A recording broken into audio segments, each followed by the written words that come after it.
Hello everyone, welcome to Ed Talks.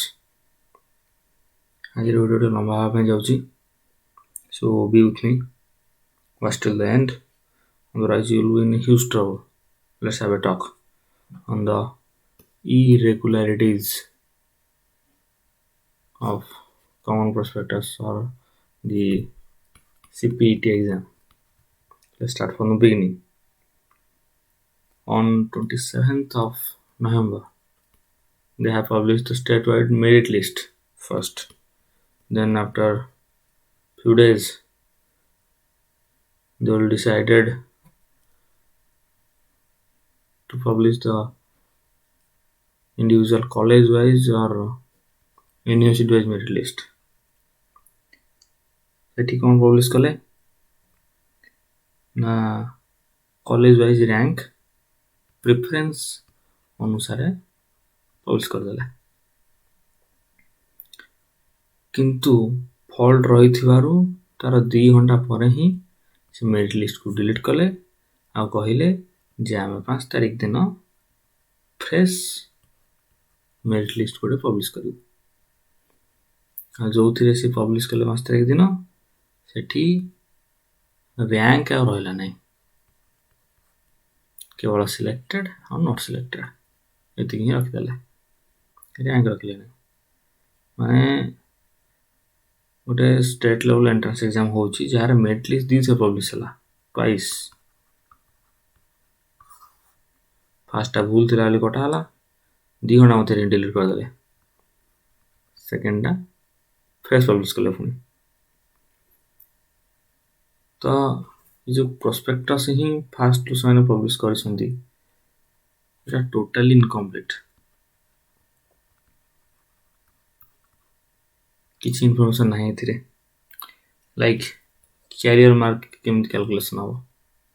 କାଲି କୁହାଯାଇଛି 30% weightage ରହିବ, ଫାର୍ଷ୍ଟ କ୍ଲାସ୍ ଥିଲେ 4 ମାର୍କସ୍ ଆଉ ଡିଷ୍ଟିଂସନ୍ ଥିଲେ 1 ମାର୍କ,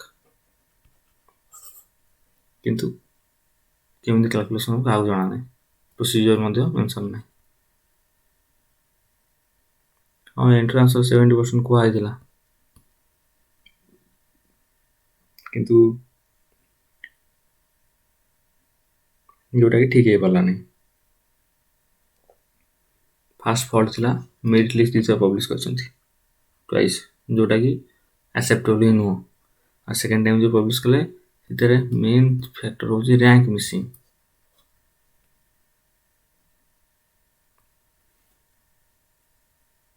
ଏଇଟା ଥିଲା ତାଙ୍କର ଫାର୍ଷ୍ଟ ମିଷ୍ଟେକ୍। ତ let's proceed to second mistake. Second mistake ହେଉଛି ଯେ ଆନ୍ସର କି ପବ୍ଲିଶ କଲେ ନାହିଁ। ଯେତିକି ଯାହାକୁ କୁହନ୍ତି କନସୋର୍ଟିୟମ୍ ଏକ୍ଜାମ୍, ମାନେ ଯେତିକି ସବୁ ଯଦି କିଛି ୟୁନିଭର୍ସିଟି କି ଇନଷ୍ଟିଟ୍ୟୁଟ୍ ମିଶିକି ଗୋଟେ common entrance exam carry out କରନ୍ତି, ତ ସେମାନେ ଆନ୍ସର କି ପବ୍ଲିଶ କରନ୍ତି। CUCT ହେଇଗଲା କିମ୍ବା ଜାମ୍ ହେଇଗଲା କିମ୍ବା କ୍ଲାଟ୍ ହେଇଗଲା, ବା ଯଦି ଟିକେ ଉପରକୁ ଯିବା ନିଟ୍ ବା JEE, ଏମାନେ କ'ଣ କରନ୍ତି ନା ଆନ୍ସର କି ପବ୍ଲିଶ କରନ୍ତି। ଆମ CPCET ତ କହିବାକୁ ଗଲେ CUCT ଏବଂ ଜାମ୍ର ହିଁ କମ୍ବିନେସନ୍, ଆଉ କିଛି ନୁହେଁ। କିନ୍ତୁ ଆମକୁ OMR ସିଟ୍ର କାର୍ବନ କପି ମିଳିଛି, କିନ୍ତୁ ଆନ୍ସର କି ପବ୍ଲିଶ କଲେ ନାହିଁ କାହିଁକି? ଏଇଟା ହେଉଛି ସେକେଣ୍ଡ ଇରେଗୁଲାରିଟି, ଯେଉଁଟାକି କରିବା କଥା କଲେ ନାହିଁ। ଆପଣ ଯଦି ଅଫିସିଆଲ ଟ୍ୱିଟର ହ୍ୟାଣ୍ଡେଲକୁ ଯିବେ ଦେଖିବେ ବହୁତ ପିଲା କମ୍ପ୍ଲେନ୍ କରିଥିବେ ରିଗାର୍ଡିଂ ଦିସ୍ ଆନ୍ସର କି ଥିଙ୍ଗ। କାହିଁକିନା ଯେଉଁଟା ଠିକ୍ ହେବା କଥା, ମୁଁ ବି ବହୁତ ସାରା କୋଶ୍ଚିନ୍ ଦେଖି ଯେଉଁଟା ଠିକ୍ ହେବା କଥା ତାର ଆନ୍ସର, ମାନେ ପିଲା କାଉଣ୍ଟ କରିଥିବେ 40-45 କିନ୍ତୁ ଆସିଥିବ ତାଙ୍କର 20-25। ନେଗେଟିଭ୍ ମାର୍କିଂ ବି ନାହିଁ, ତ it's a pure matter of luck. ଛାଡ଼ନ୍ତୁ, ଆନ୍ସର କି ଏଠି ଅପଲୋଡ଼ କଲେନି, ଏଇଟା ଥିଲା ତାଙ୍କ ସେକେଣ୍ଡ ମିଷ୍ଟେକ୍। କେମିତି ଯିବା ଥାର୍ଡ଼ ମିଷ୍ଟେକ୍କୁ। ଥାର୍ଡ଼ ମିଷ୍ଟେକ୍ ଏଇଟା ହେଉଛି ତାଙ୍କର ଗାଇଡ଼ଲାଇନ୍ ଟୋଟାଲ କ୍ଲିଅର ନାହିଁ। 2 ଥର SOP ପବ୍ଲିଶ କଲେ, ମାନେ ମେରିଟ୍ ଲିଷ୍ଟ ପବ୍ଲିଶ କରିସାରିବାର କିଛି ସମୟ ପରେ ସେମାନଙ୍କୁ ଆଉ ଥରେ SOP ଇସ୍ୟୁ କରିବା ପାଇଁ ପଡ଼ିଲା। जोटा कि एगेन इनकम्प्लीट, माने it is silent about the intimation letter, silent about the rank calculation. ये सब रैंक कैलकुलेशन नथिला नथिबारु सेटा ट्विटर रे क्लियर होछि, माने सैम्स रो ऑफिशियल वेबसाइट रे सेपरेट एसओपी रे न रखी ताको ट्विटर हैंडल रे रैंक केमि कैलकुलेशन करा जिवो एटा क्लियर होछि। absurd, एटा थिला हमर fourth mistake. Let's proceed to the fifth mistake. Fifth mistake एटा होछि जे 5 तारीख दिन जो मेरिट लिस्ट पब्लिश होइतिला ताको एग्जिस्ट स्टूडेंट लॉगिन पर पिला देखि पारुथिले तांकर सिलेक्टेड यूनिवर्सिटीज और कॉलेज, सेठी डिटेल्स किछि नथिला, ना इंटीमेशन लेटर थिला, ना केते बेला कोन करिवे, के एडमिशन डेट खाली थिला 9 ରୁ 11 आ किछि मेंशन नथिला, आ छडा किछि द्वितीय इन्फॉर्मेशन किछि नथिला। 5 तारीख रो 2 दिन पर 7 तारीख दिन कहले जे इंटीमेशन लेटर दरकार नै, आपण ऑफलाइन विजिट करिवे कि ऑफलाइन से कॉलेज रू इन्फॉर्मेशन कलेक्ट करंत। माने टोटल 70 इंस्टीट्यूट ही अछि, 70 टा इंस्टीट्यूट रो मध्य कांटेक्ट इन्फॉर्मेशन आक पाखरे नै। First thing. सेकंड थिंग होची जे पिला माने मनकर जनक घर होला कलाहांडी और तार हेची एठी आसी से बारिपदा, जोटी तार हेची सेटा होची गोटे सेल्फ फाइनेंसिंग कोर्स। तो वर्तमान से इन्फॉर्मेशन रिगार्डिंग करिया कलेक्ट करिया पे कलाहांडी रो बारिपदा आसीबो, चाइना इन्फॉर्मेशन तो किछि नाही कॉलेज रो आक पाखरे सामसला पाखरे, तो कलाहांडी रो बारिपदा आसीबो केवल इन्फॉर्मेशन कलेक्शन करिया पे। जेहेतु एटा सेल्फ फाइनेंसिंग कोर्स भी मजे हेवी होगा पे जाउछ 30 ରୁ 40 हजार।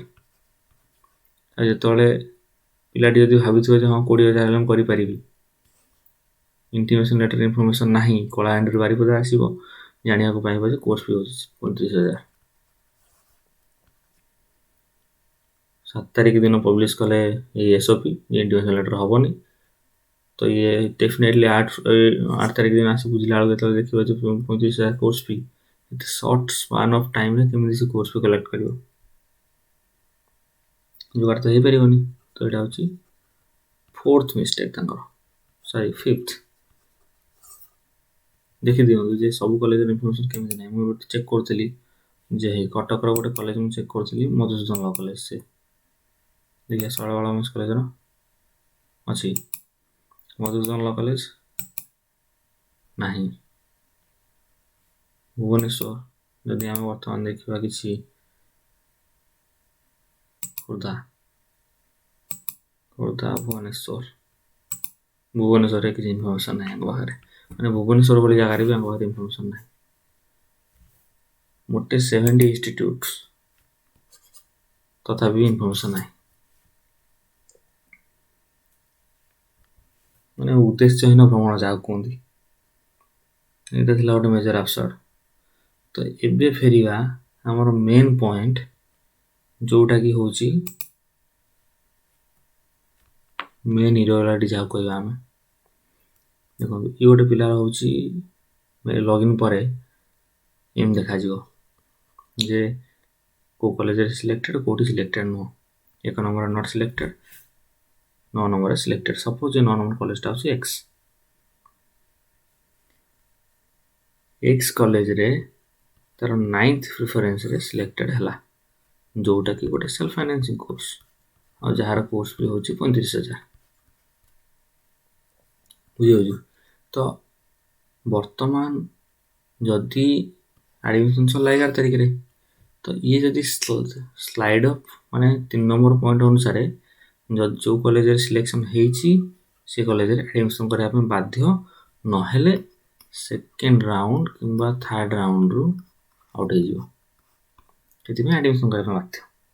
गोटे पिला एडमिशन कर देकी ସ୍ଲାଇଡ୍ ଅପସନ୍ ଚୁଜ୍ କରୁଛି ଯେତେବେଳେ ଉପର ପ୍ରିଫରେନ୍ସ କୋଡ଼ ଗୋଟେ ହେଇଯାଉ ବୋଲି। ତ ଯଦି ମନେକର ଏଇ 8 ନମ୍ବରରେ ଅଛି ଫକୀରମୋହନ ୟୁନିଭର୍ସିଟି, ଆଉ ତାର ହେଇଗଲା, ଇ ନଟ୍ ସିଲେକ୍ଟେଡ୍ ନୁହଁ, ଯଦି ତାର ସେ ସିଲେକ୍ଟେଡ୍ ନମ୍ବର ହେଇଗଲା ସେକେଣ୍ଡ ରାଉଣ୍ଡରେ, ତ ତାର ନାଁଟା ଏଇ 9 ନମ୍ବର କଲେଜରୁ ଅଟୋମେଟିକ୍ କଟିଯିବ।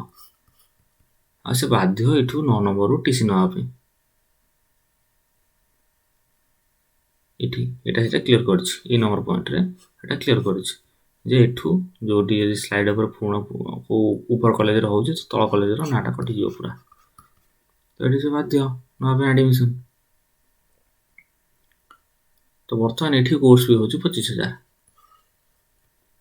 +3 ଅନୁସାରେ ଯଦି ହେଉଛି କେଉଁ ଉପର କଲେଜରେ, ତ ଏଇ କଲେଜଟା ରିଫଣ୍ଡ କରିଦେବା କଥା। ଏଇ X college 9 number college refund କରିଦେବ 35,000, ଆଉ ଏଠି ସେ 25,000 ଦେଇ ଆଡ଼ମିସନ୍ କରିବ। ଏହା ଆମେ ଭାବୁଥିଲେ, କିନ୍ତୁ 9ରୁ 11 ଆଡ଼ମିସନ୍ ଥିଲା। 10 ତାରିଖ ଦିନ ସାମସଲା କିଛି କହିଲେନି। 11 ତାରିଖ ଦିନ ସାମସୁ କିଛି ଇନଫର୍ମେସନ୍ ଆସିଲା ନାହିଁ।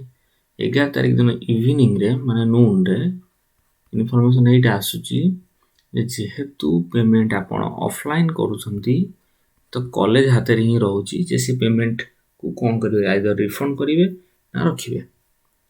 ତ ରିଫଣ୍ଡ ପଲିସି ପାଇଁ ଏଯାଏଁ ମଧ୍ୟ କୌଣସି ଅପଡ଼େଟ୍ ଆସିନାହିଁ।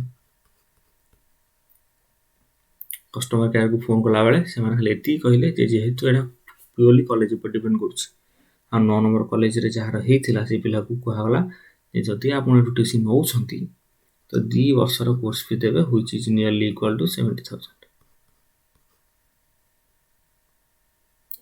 ମାନେ 70,000 ଦେବେ, ଦେଲା ପରେ ହିଁ CLC ପାଇବେ। CLC ପାଇଲା ପରେ ଏଇଠି ଫକୀରମୋହନରେ ଆଡ଼ମିସନ୍ କରିବେ, ଯାହାର କୋର୍ସ ଫି 25,000, ମାନେ 70,000 + 25,000 which is nearly equal to 95,000. Show 95,000 ବର୍ତ୍ତମାନ କଥା ବି ସିଓର ନାହିଁ। ଯଦି ପୁଣି ଥାର୍ଡ଼ ରାଉଣ୍ଡରେ ଆପଣ ଅପଡ଼େଟ୍ କରୁଛନ୍ତି, ସ୍ଲାଇଡ୍ ଅପ୍ କରୁଛନ୍ତି, ଯଦି ହେଇଯାଉଛି ମନେକର 7 ନମ୍ବର କଲେଜ ଯେଉଁଟାକି ୱାଇ କଲେଜ, ଆଉ ଯେଉଁଟାକି ଏଗେନ୍ ସେଲ୍ଫ ଫାଇନାନ୍ସିଂ କୋର୍ସ, ଯାହାର କୋର୍ସ ବି 25,000, କାହିଁକିନା ଉତ୍କଳ ୟୁନିଭର୍ସିଟି ଗଭର୍ଣ୍ଣମେଣ୍ଟ କଲେଜ ହେଇକି ବି ତାର 10,000 to 15,000 ପଳେଇ ଆସୁଛି ଆଡ଼ମିସନ୍ ଫି। ତାଙ୍କର ସେଠି seminar fee, picnic, function fee ସବୁ ମିଶି ନେଇଯାଆନ୍ତି 15,000। ତ ଗୋଟେ ଗଭର୍ଣ୍ଣମେଣ୍ଟ କୋର୍ସ ହେଇକି ତ ଏଇ ସେଲ୍ଫ ଫାଇନାନ୍ସିଂ କୋର୍ସ ଆରାମସେ 25,000 ମିନିମମ୍ ଥିବ। ତ ଏମାନଙ୍କର ୱାଇ କଲେଜର କୋର୍ସ 25,000, ଆଉ ସ୍ଲାଇଡ୍ ଅପ୍ ହେଇଛି ମାନେ ଅଟୋମେଟିକ୍ ଫକୀରମୋହନ ନା କଟିଯିବ। ଆକର୍ଡିଂ ଟୁ ଦିସ୍ ପଏଣ୍ଟ ନା କଟିଯିବ ଅଟୋମେଟିକ୍। ତ ବାଧ୍ୟ ବର୍ତ୍ତମାନ ଏଠି ନେବା ପାଇଁ। ବର୍ତ୍ତମାନ ଫକୀରମୋହନ ଯଦି ସେୟା କଲା ଯେ 2 ବର୍ଷର କୋର୍ସ ଫି ରଖିଲା, ଯେହେତୁ self financing which is again 50K,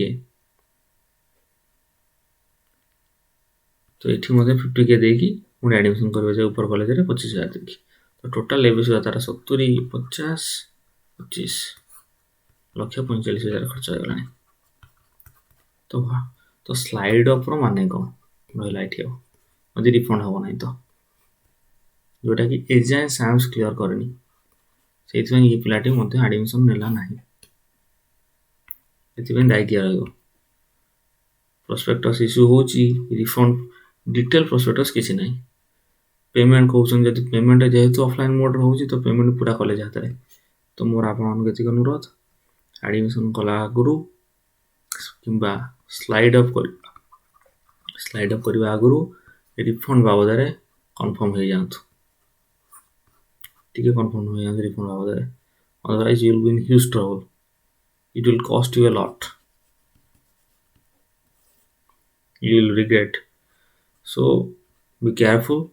slide refund ପାଇଁ ଏତେ ବି କିଛି ଆସିନାହିଁ ପଲିସି। କଲେଜ ବାଲା ଏଇଆ କହିବାରୁ ଏ ପିଲାଟି ମଧ୍ୟ ଆଡ଼ମିସନ୍ ନେଲା ନାହିଁ, ବିକଜ୍ ଇଟ୍ ୱିଲ୍ ନିୟରଲି କଷ୍ଟ ହିମ୍ 1.5 lakh। ତ ଆପଣମାନଙ୍କୁ ଏତିକି ଅନୁରୋଧ, ଟିକେ କଥା ହେଇଯାଆନ୍ତୁ, ସ୍ଲାଇଡ୍ ଅପ୍ କରନ୍ତୁ ନାହିଁ। ଯଦି ଏମିତି ହେଇଥିବ ତ ଯେଉଁଠି ହେଉଛି ସେଇଠି ଆଡ଼ମିସନ୍ କରିଦିଅନ୍ତୁ। ଯଦି ଆପଣଙ୍କ ପାଖରେ ପଇସା ଅଛି then you may go on. Customer number ଆଉ ଥରେ କହିଦେଉଛି, 1800-345-6070 ଏ ନମ୍ବରକୁ କଲ୍ କରି କଥା ହେଇଯିବେ। ଆଉ ଏ ଭିଡ଼ିଓକୁ ବହୁତ ସେୟାର କରନ୍ତୁ, ଯାହାଫଳରେ କି ଏମାନେ ରିଫଣ୍ଡ ପଲିସି ପାଇଁ ଗୋଟେ ଗାଇଡ଼ଲାଇନ୍ କାଢ଼ନ୍ତୁ ଆଉ ସୁଧାରନ୍ତୁ। ଯଦି କିଛି ଡାଉଟ୍ ଅଛି କମେଣ୍ଟ ସେକ୍ସନରେ ପଚାରନ୍ତୁ, ନହେଲେ DHE ଓଡ଼ିଶାର ଅଫିସିଆଲ୍ ଟ୍ୱିଟର ଲିଙ୍କ୍ ମୁଁ ଆପଣଙ୍କୁ ତଳେ ଦେଇଦେଉଛି, ସେଠି ସେ କମ୍ପ୍ଲେନ୍ ରେଜ୍ କରନ୍ତୁ। Thank you all. Have a nice day.